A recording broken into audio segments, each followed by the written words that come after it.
Brian's calling from Illinois. Pronouns are he, him. And Brian's a theist who says the Humanist Manifesto is terribly stupid. And so, Brian, I guess I'd ask, which version of the Humanist Manifesto do you think is stupid? Well, I've read all three of them, and they're all terribly stupid. But I want to, can we summarize from our last conversation that I had with both you guys on Wednesday, I think it was, is that I need to preface it with the fact that we talked about, like I said, you need to have like a basis for logic and reason, and you disagreed. And then it's kind of funny because I gave you a mathematical equation of how there's like half man, half women, and that shows that mathematically, one man, one woman is a perfect mathematical equation for a relationship. And then you disagree with me, but it's fine if you disagree with me, but I was actually proving the point that you can come up with different ideologies and come up with different bases for logic and different equations for logic. If you import different variables into your logical equation, you'll come up with different outcomes. Yeah, Brian, what you're saying doesn't make any sense. What would you like to talk about with regard to the Humanist Manifesto? Well, I mean, we could talk. What does it like? For example, I would like to understand this from the Humanist Manifesto. Is one of them is working to benefit society maximizes individual happiness. Now, what is happiness? That is like a meaningless statement because what makes you happy? No, it's so sad. It's so sad, Brian, that you don't know what happiness is. That explains why you're so confused, why you call in and don't make any sense. I genuinely hope that you find a way to experience happiness, because it would be, it would be very nice. I don't. No, I'll it's explain. wild. Let me explain. It's wild that, like, you might be the first person. There are people who call in on occasion who are like, a particular version of nihilist and are, despondent about things. But even those people seem to understand and know what happiness is, and they've experienced. How old are you now, Brian, that you haven't experienced happiness? No, but I would agree with you, and that's actually my point. Is that no, Brian? Brian, my question is, how old are you? Because I want to know how old somebody can get to without experiencing happiness. I've experienced nothing but happiness in my life. So wait, no. Now I'm confused, Brian, because you went from saying you don't know what happiness is to say you've experienced nothing but happiness in your life. So you've never been sad? I'm sorry. I was trying to explain something. Is that I'm sorry. I really wish you'd focus on answering the question that I asked. Have you ever been sad? Sure. Then I just how is that consistent? How is that consistent with your claim that you've experienced nothing but happiness? I would agree with you. I misspoke. I'm saying I've experienced mostly So you've happiness. experienced happiness. Yes. Then why did you pretend like you didn't know what happiness was? No, that I never said I don't know what happiness is. I said that you said what is happiness. You said what is happiness. Yes. You're the one who's derailed this. You're the one who's derailed this entire conversation into focusing on what happiness is. On what happened. You're right. I'm not letting you. Oh my God, Brian's starting to get a little smarter. He's figuring out what I'm not letting him do. I'm not letting him waste my fucking time. Oh, no, I'm not wasting your time. I'm saying yes, you are. You are absolutely wasting my time, just like you were when you did your psychobabble, completely incoherent statements about if you inject these into your logic and blah blah blah, and it needs a grounding, and there's 50% man and 50% woman, and your logical fallacies there about what goes together, and now you want to talk about the Humanist Manifesto. And so I asked you what your objection is. It's actually garbage. Why don't you stop talking? Why don't you stop talking while I'm talking? You're the one that talks nonstop. You have a talking show that you. Yeah, you know why? Because I have a call-in show where I'm interested in talking to reasonable, intelligent people. Please demonstrate, Brian, that you are reasonable, and intelligent. Okay, so what I was trying to say is that happiness to you. No, I'm sorry, Brian, you're not listening and you're not learning. This is really frustrating. Does it hurt being as confused as you are, that you are incapable of learning how to actually have a conversation? You called in to say the Humanist Manifesto is terribly stupid. I'm going to take you off hold. And when I do, the only thing I want to hear from you is the Humanist Manifesto is terribly stupid because, and then give the reason. Here we go. Because happiness is different to many different people. For example, what makes me happy would most likely not make you happy. And what makes you happy most likely does not make me happy. What makes Dara happy most likely does. I'm sorry, but we've discovered what your entire problem is, Brian, and that is that in much the same way that the last time you called, you focused on what the title of the show was, when that's really just clickbait fodder to get people interested and doesn't direct the show. You have no ability to think beyond the extreme literal in a narrow scope. And that's why you think that 50% men and 50% women tells you something useful other than what the normative distribution is.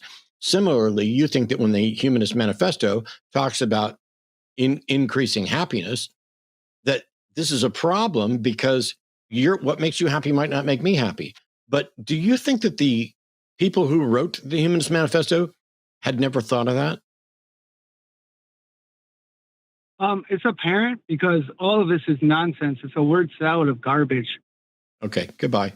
Like, tell me. Goodbye. No, Brian, I'm done speaking to you. Don't bother calling back. On any show that I'm on, I've taken notes of your actual phone number, because the Humanist Manifesto, there are 3 versions of it, and I don't agree with everything in all the various versions of that, but it was the Humanist Manifesto II, the second one, is probably my favorite version. It was written by Paul Kurtz and Edwin Wilson. It is definitely not nonsense and word salad. It is a rejection of theism. It is a statement about positions on human rights and contraception, abortion, weapons of mass destruction, all kinds of things are covered in there. It is not in the ballpark of word salad. But this is the 3rd or 4th call from you, I think. And you fail to make any sense or demonstrate that you even understand the basics of the basics. And so you called in to talk about the Humanist Manifesto, which you want to dismiss as nonsense and garbage. I'd be happy to go through the Humanist Manifesto, but you don't even know which version. You're like, one of the versions says something about happiness. The reality, Brian, is that when it talks about human happiness, human flourishing, it's not in any way saying that if what makes you happy is killing everybody, we're going to make you happy. It is speaking in broad generalities, in the same way that when somebody says, hey, how are you feeling? And you say, I'm happy, you don't have to continue from there, because whatever made you happy is independent from the fact that you experienced happiness. And we know a great many things about what generally makes humans happy. Not being sick, not being slaves, not being broke and poor and despondent. Avoiding those circumstances is the beginning of happiness. This isn't about a simple hedonistic, let's do whatever makes everybody happy, because the people who put that together are way smarter than you. And I mean that in the sense that they spent a lot of time thinking about these things, and they didn't just write together a manifesto saying, you know what, this will sound really good, Dara. We should just make everybody happy. Let's have that as a goal. Let's make everybody happy. Yeah, I think if we're being really charitable, and I mean really charitable, where Brian is intending to go, if I could be permitted to speak on his behalf for a moment, Why not? is some kind of a meta-ethical critique, some kind of a critique of secular morality, some kind of a critique which seeks to undermine the meta-ethical foundations on an atheist worldview or something like that. And that's a potentially extremely interesting topic. It just seems, in the politest way possible, that Brian isn't really equipped to have that conversation. His analysis doesn't go beyond cheap assertions about how this is garbage and that is garbage and so on. And so, it's not really possible to have a fruitful dialogue with somebody like that, is it? Let me, just for fun, I'm going to read from Humanist Manifesto II. And when it was written, they released a preface that says, it's 40 years since Humanist Manifesto 1933 appeared. Ever since then, events since then make that earlier statement seem far too optimistic. Nazism has shown the depths of brutality of which humanity is capable. Other totalitarian regimes have suppressed human rights. This is not word salad. This is not nonsense. This is saying we wrote the first manifesto, and since then we've seen Nazis and oppression and totalitarianism. And we note that there are many different kinds of humanism in the world. So then they wrote this. We, the undersigned, while not necessarily endorsing every detail of the above, so already we're noting that people can sign on to this manifesto without agreeing with every detail of it, pledge our general support to Humanist Manifesto II for the sake of humankind. These affirmations are not a final credo or dogma, but an expression of a living and growing faith. We invite others in all lands to join us in further development or developing and working for these goals. The statements in the second Humanist Manifesto II take position statements on a number of different things. To think that you have countered the Humanist Manifesto because not everybody agrees on what makes them happy is a simplistic level of confusion about reality that I just don't know how to interact with. Yeah, the notion that that's a gotcha for secular moral systems is, it demonstrates a lack of familiarity with the discourse, I would say. We have a couple of atheist calls I'm going to go ahead and get to in just a second. So if you're on the line right now, we'll get to you. We're still looking for theist callers, and ideally, we'd love to get some theist callers that, I don't know, are genuine and honest. Somebody who wants to defend their beliefs and not just get on the air in order to babble whatever. If you have objections to secular humanism or the Humanist Manifesto, those things are viable calls too. I don't know to what extent Dara does or doesn't subscribe to Humanist Manifestos 1, 2, or 3, because he and I have never discussed it, or at least I don't recall us discussing it. And so you may get some different views on things.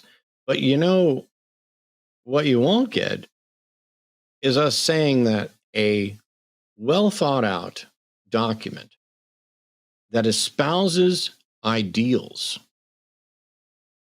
that supports the notion of free inquiry, separation of church and state, individual freedoms, individual sovereignty, ethics based on intelligence, moral education, religious skepticism, reason, science, technology, and it touches on evolution and education, that this document, which was then signed onto by some of the most brilliant luminaries out there, you're not going to get us to acknowledge that this is nonsense.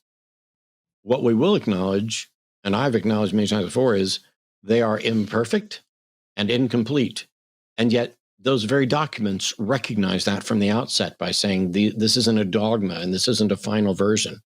See, what secular humanism is and why secular humanism is vastly superior to any religious ideology that I'm aware of is that secular humanism has as its goal to get better at making a better world. And that means it can change. When we improve and increase our understanding of what makes the world a better place. Of, hey, we were wrong about this, or we oversimplified this, or we need to broaden things in this area.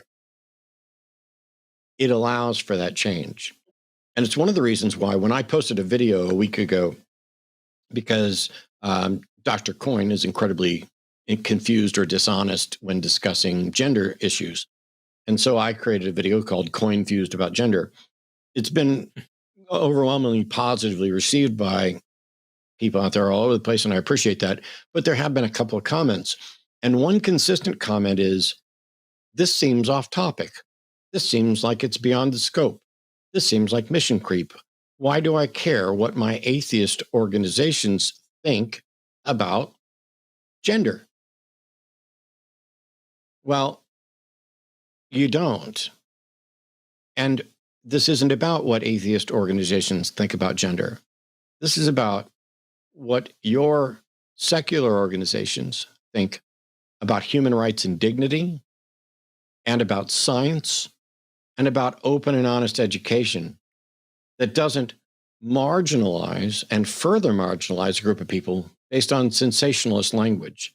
Things like saying, there's a cultural, I'm forgetting the word, cultural infection, something. They keep referring to it. Somebody in chat will get what it is. And it's, Arden did a study recently where they showed that it was like 1,000 kids. And they're like, oh, that's just so many. And I'm like, you know what? We have a cultural epidemic right now on our show because there's a couple thousand people watching us. Hey there, Eric. Noting that anyone watching that clip makes atrociously poor life decisions, where should they send their protection money to prevent further damage? All protection money should be sent to patreon.com/calltheline, or else we will break your kneecaps. Okay, we can't say that. I think we can't say that. Okay, I'm sorry. Yeah. Hit like and subscribe.